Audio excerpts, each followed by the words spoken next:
ஐயா ஆதித்ய குருஜி அவர்களுக்கு வணக்கம். அனைவருக்கும் வணக்கம். இந்த இந்த வீடியோல எதை பத்தி பார்க்க போறோம்னா, நேற்று வந்து என்கிட்ட ஒரு கன்சல்டேஷன் வந்தது. இது ஒரு ஆண் ஜாதகர்.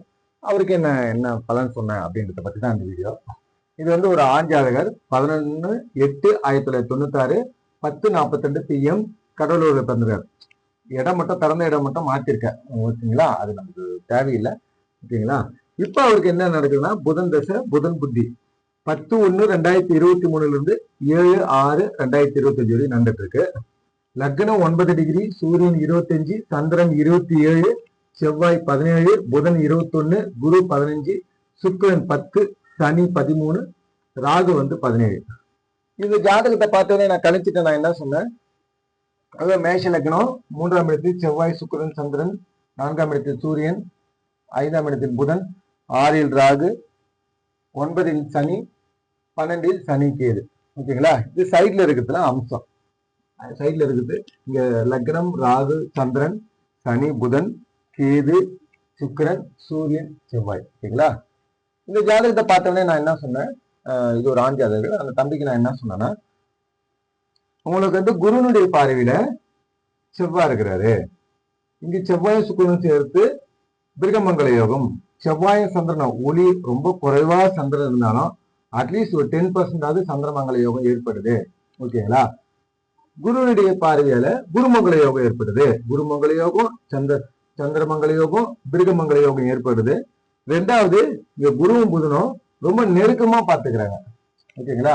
அதனால புதனும் சுபத்துவம்.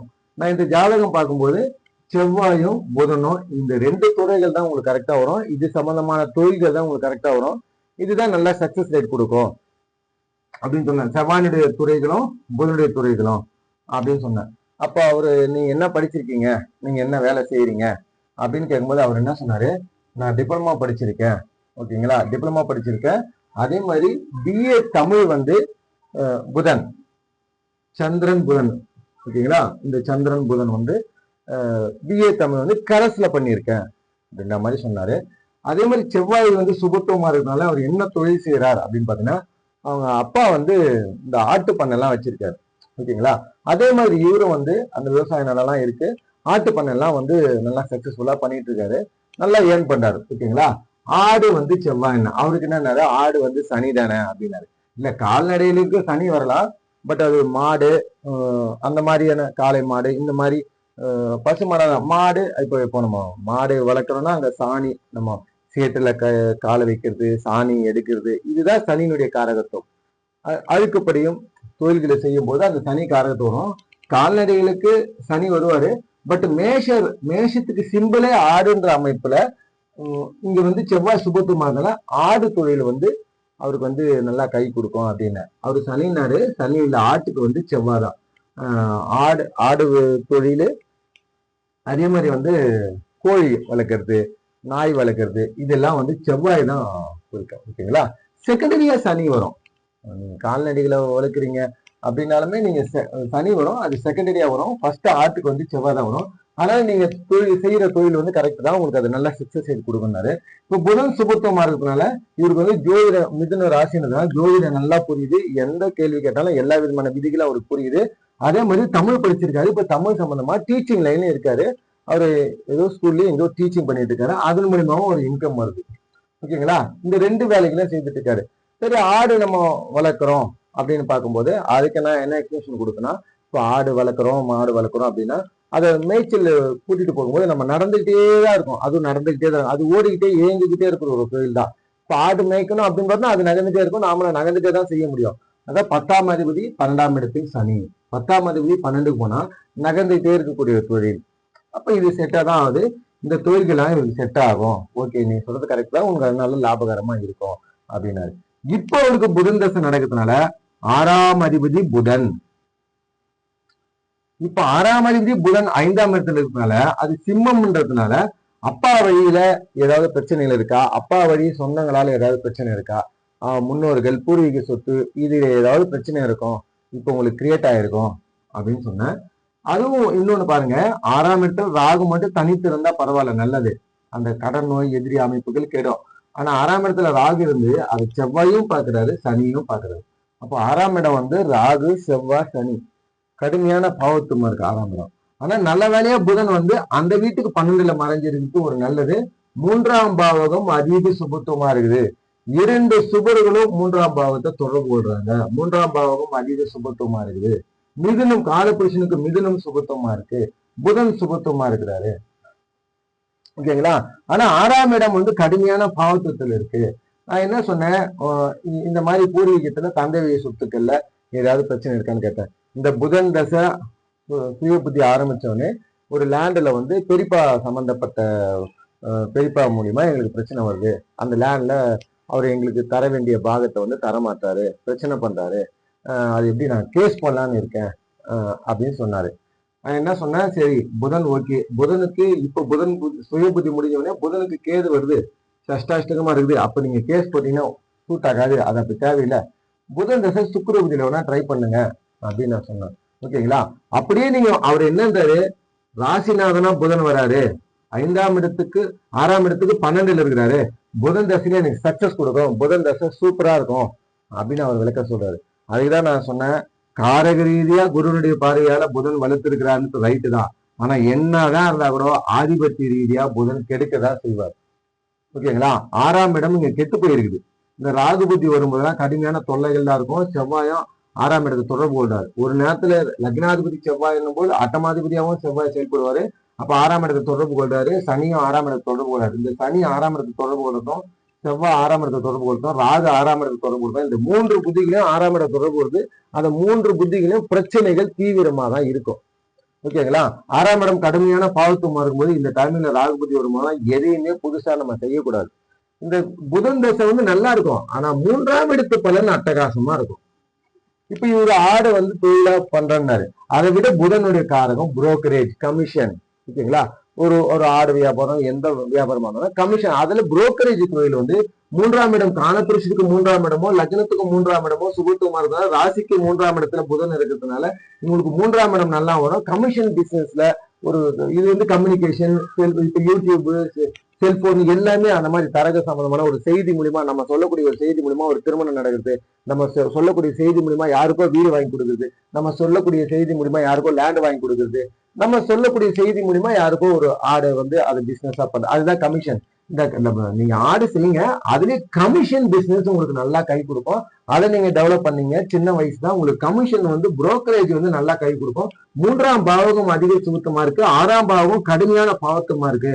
அதனால நீங்க கேஸ் போட்டு பிரச்சனை அதெல்லாம் போயிட்டு செலவு பண்ணிட்டு அந்த மாதிரி போறதை விட 3ஆம் பாவகம் அதிக சுபத்துவமா இருக்கிறதுனால சகாயம் கிடைக்கும், உதவி கிடைக்கும், பேசி சால்வ் பண்ணுங்க. புதன் தானே தூதர். யாரையாவது உங்களுக்கு 2 பேர் தெரிஞ்சவங்களை, உங்க சொந்தக்காரங்களை தெரிஞ்சவங்களை கூட்டிட்டு போயிட்டு பேசி பாருங்க, பேசி சால்வ் பண்ண பாருங்க. உங்களுக்கு எப்ப 6ஆம் அதிபதி 5 சிம்மத்தில் அமர்ந்தாரோ பூர்வீக சொத்தில் பிரச்சனை உண்டு. இங்க முழு பணம் உங்களுக்கு கிடைக்கவே கிடைக்காது. 100 ரூபாய்னா 100 ரூபாய் கிடைக்கவே கிடைக்காது. அவர் ஆதிபத்திய ரீதியா கெடுத்துதான். அது எவ்வளவு குறைக்கிறாரு, 20 ரூபாய் குறைக்கிறாரா, 30 ரூபாய் குறைக்கிறாரா, 40 ரூபாய் குறைக்கிறாரு, ஏத்துக்க வேண்டியதுதான். ஏத்துக்குதான் ஆகணும். 6ஆம் அதிபதி இருக்கிற இடமும் 8ஆம் அதிபதி இருக்கிற இடமும் தடை குறைகள் இருக்குதான் செய்யும். நாம அந்த இடத்துல போயிட்டு எனக்கு முழுசா வேணும், முழுசா ஒண்ணா முழுசா கிடைக்காது. அது ஜாதக ரீதியா நீங்க புரிஞ்சுங்க. இவரு புதனை வந்து ரொம்ப நம்புறாரு. ராசிநாதனாச்சு அந்த வீட்டுக்கு 12ல வாங்கிட்டாரு, குருனுடைய பாதையில வாங்கிட்டாரு, 11ஆம் இடத்தை தொடர்பு கொண்டாரு. 8ஆம் அதிபதி 6ஆம் அதிபதி இருக்கிற இடம், பார்க்கிற இடம் எல்லாமே தடைப்படும், தாமதப்படும், குறைவுப்படும். இவருக்கு இந்த புதன் வந்து இவர் நல்லது செய்வாரு, நல்லது செய்வாரு, கடைசி வரைக்கும் விட்ட கொடுக்கல. அவர் ராசிநாதன் ராசிநாதன் சொல்லிட்டு இருக்காரு.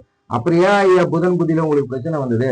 இந்த இடத்துல பெரியப்பா தந்தை வழி சொத்துக்களை பிரச்சனை இருக்குது. 10க்கு 9ஆம் இடம், குரு தான் பெரியப்பான்னு சொல்லுவாங்க, பெரியவங்க. ஓகேங்களா? சனி செவ்வாய் 2 பேரும் குருவை பாக்குறாங்க. 9ஆம் இடத்தையும் சனி செவ்வாய் 2 பேரும் பாக்குறாங்க. பூர்வீக சொத்துக்களை பிரச்சனை வர்றது 9ஆம் இடம் சிம்மம் சூரியன். சூரியன் என்ன பண்ணுவாரு, அந்த வீட்டுக்கு 12ல மறைஞ்சிட்டாரு. அப்போ இந்த 9ஆம் இடத்தையும் சனி செவ்வாய் பாக்குது. 6ஆம் அதிபதி இந்த சிம்மத்துல உட்காராரு. அப்ப பூர்வீக சொத்துல பிரச்சனை இல்லாத அப்படியே அப்படியே ஃபுல்லா 100க்கு 100 அப்படியே ஒரு ஏக்கரா இருக்குன்னா 1 ஏக்கரா முழுமையா வராது ஐயா. அது நஷ்டத்துல ஏத்துங்க. நான் சொல்றது வேற மாதிரிதான் இருக்கும்.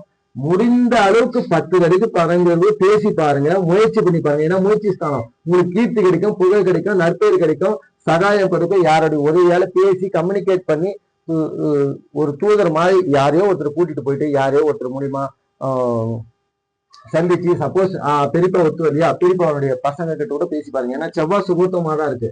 அப்ப பெரியப்பா சகோதரர்கள் ஓரளவுக்கு கேட்பாங்க. இப்ப பெரியப்பா அவரு சம்பந்தப்பட்ட ஒரு பிரச்சனையா இருந்தா அவருடைய பெரியம்மா கிட்ட கேட்டு பார்க்கலாம், இல்ல அவங்க பசங்க கிட்ட கேட்டு நான் விட்டு கொடுக்குறேன்பா, எனக்கு நீங்க அதிகமா கூட எடுத்துங்க, ஆனா ஓரளவுக்கு ரொம்ப என்னை இறங்கி வர சொல்லாதீங்க, ஓரளவுக்கு நான் நஷ்டத்தை எடுத்துக்கிறேன், ஆனா ஒரு லெவலுக்கு மேல போகாதீங்க.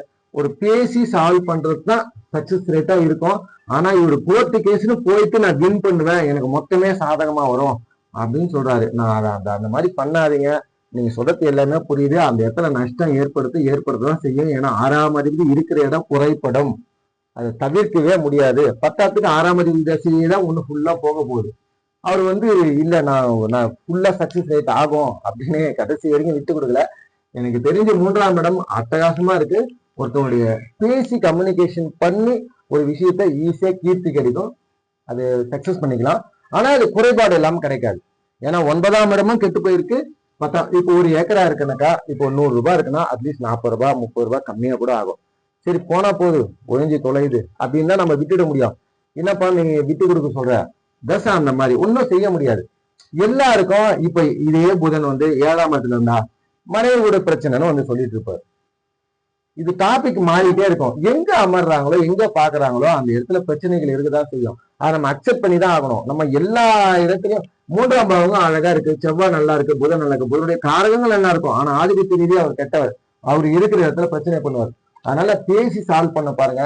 அதுதான் இது. அவர் என்ன இருந்தாரு, நான் பேசி அவங்களுக்கு விட்டு கொடுக்குறத போலீஸ் ஸ்டேஷனுக்கு கோர்ட்டுக்குமே செலவாகட்டும், இந்த காசு அவங்களே அவங்களுக்கு யூஸ் ஆகிட்டு போயிட்டோம், நான் இவங்களுக்கு விட்டு கொடுக்குற மாதிரி இல்லை அப்படின்ற மாதிரி பேசுறாரு. எனக்கு தெரியும், நான் ஜோதிட ரீதியானது ஒரு பொதுவா ஒரு அட்வைஸ் மாதிரி கூட சொல்லுவேன். 5ஆம் இடத்துல புதன் இருக்கிறது இந்த இடத்த குறைவு பண்ணதான் செய்வாரு. அட்லீஸ்ட் ஜடகாரகமான காசு போனா போதும், குழந்தைங்க விஷயங்கள குறைவு பண்ணாது இருந்தா நமக்கு அதுவே போதும். ஏன்னா ஜடக்காரங்களை நம்ம விட்டு கொடுத்துட்டோம்னா உயிர்காரகமான குழந்தைகள் தொந்தரவு இல்லாம இருக்கு வாய்ப்பு இருக்கு. அதனாலதான் நான் அப்படி சொன்னேன். அவர் ஜடக்காரகத்தையும் விட்டு கொடுக்க மாட்டேன், எதையும் விட்டு கொடுக்க மாட்டேன் அப்படின்றாரு. எனக்கு தெரிஞ்சு அது ஒரு பாசிட்டிவ் மூவ் இல்ல. 3ஆம் இடம் சுபத்துவம் பேசி பார்க்கலாம். சப்போஸ் இவர் ஜடக்காரங்கள்ல இவர் அந்த நஷ்டங்களை ஏற்படுத்திட்டாருன்னா 5ஆம் இடத்துல இருக்கக்கூடிய உயிர்காரகமான குழந்தைங்களுக்கு கொஞ்சம் டிஸ்டர்பன்ஸ் இல்லாம இருக்குன்றது என்னுடைய அட்வைஸா நான் நினைக்கிறேன். நான் அப்படிதான் எடுக்கிறேன். எதையாவது ஒண்ணு விட்டு கொடுத்துதான் ஆகணும். நம்ம அந்த இடத்துல போயிட்டு 100% 100 எடுக்க முடியாது. நான் இவ்வளவு சொன்னேன். ஆனா ஒரு கடைசியா அது போலீஸ்காருக்கே செலவாகட்டும், கோர்ட்டுக்கே செலவாகட்டும், நான் இவங்களுக்கு விட்டு கொடுக்குற மாதிரி இல்லை அப்படிங்கிற மாதிரி சொன்னாரு. ஏன்னா மேஷ லக்னம், அவரு கொஞ்சம் இவர் மேல தப்பு இல்லை, எல்லாமே அவங்க மேலதான் தப்பு இருக்கு, நான் இல்லைன்னு சொல்ல. பட் கொஞ்சம் விட்டு விட்டு போகலாம். மேஷ லக்னம்ன்றதுனால கொஞ்சம் விட்டு கொடுத்து இது பண்றாரு. பேசி சால்வ் பண்ணிக்கலாம். நஷ்டம் தான், நஷ்டத்தோட முடிஞ்ச அளவுக்கு நஷ்டத்தை மினிமைஸ் பண்ண பார்க்கலாம், குறைக்க பார்க்கலாம். நஷ்டம் இல்லாத கிடைக்காதையா புதன் தசைலாம் அப்படின்னு சொன்னேன். கேது தசை அதுக்கப்புறம் இருக்கிற கேது தசை நார்மலா தான் இருக்கும். 12ஆம் இடத்துல பெரிய லெவல கை கொடுக்காது. ஆனா சுக்கிர தசை நல்லா இருக்கும். 3ஆம் இடத்துல சுக்கிரன் சுபத்துவமா இருக்கும், சுக்கிர தசை நல்லா இருக்கும் அப்படின்னு சொன்னோம். ஓகேங்களா? இதுதான் அந்த ஜாதகம். கொஞ்சம் பேசி சால்வ் பண்ணலாம். 3ஆம் இடத்தின் வழியா வெற்றிகளை கொடுக்கும். ஆனா புதன் தசையில சேதாரத்தோட தான் இருக்கும். 6ஆம் பாவம் கடுமையா கெட்டு போயிருக்கு. இந்த பாவம் கெட்டு போயிருக்கு. இந்த பாவத்துல யாரும் இல்லைன்னா கூட பிரச்சனைகள் இன்னும் ஸ்மூத்தா இருக்கும். ஆனா அந்த பாவம் சனி செவ்வாயுடைய பாதி வேலை ராகுனுடைய இருப்பால இவருக்கு அந்த 6ஆம் பாவம் கடுமையா தான் இருக்குது. அதுல போய் எப்படி சக்சஸ் ரேட் கொடுக்கணும், புதன் 11ஆம் இடத்தை பார்க்கறதுனா வெற்றியை கொடுத்துருவாரு அப்படின்னு நம்புறாரு. சரி ஓகே, என்னுடைய அட்வைஸ் நான் சொல்லிட்டேன். நீங்க பேசி சால்வ் பண்ணலான்னு நீங்களும் கருத்து போடுங்க. நான் பேசி சால்வ் பண்ணீங்க, அது நஷ்டம் அடையதான் செய்யும். அவன் என்னடா அந்த நஷ்டத்தை நான் போலீஸ்காருக்கும் கோர்ட்டுக்கும் கொடுத்துடுறேன், நான் பெரியப்பாக்கு நான் விட்டு தர மாதிரி இல்லை அப்படின்னாரு. பரவாயில்ல விடுங்க. அதுதான் சொன்னேன். 5ஆம் இடம் ஜடக்காரகமான சொத்து போனோட போது குழந்தைங்க விஷயத்துல குறைபாடு இல்லாம நம்ம குழந்தைங்க பிறந்தா போதும் அப்படின்ற மாதிரி நான் சொன்னேன். நான் அவரு அதை அக்செப்ட் பண்ணல. நீங்க என்ன கருத்து தெரியுங்கன்னு உங்களுக்கு தெரிஞ்ச விட்டு கொடுக்கலாமா இல்ல கோர்ட்டு கேஸ் போட்டோம் அப்படின்ற மாதிரி நீங்க சொன்னீங்க கருத்து தெரியும். ஓகேங்களா? இது சம்பந்தமான கமெண்ட் போடுங்க. வீடியோ பிடிச்சிருந்தா லைக் பண்ணுங்க, சப்ஸ்கிரைப் பண்ணுங்க, ஷேர் பண்ணுங்க. நன்றி, தேங்க்யூ.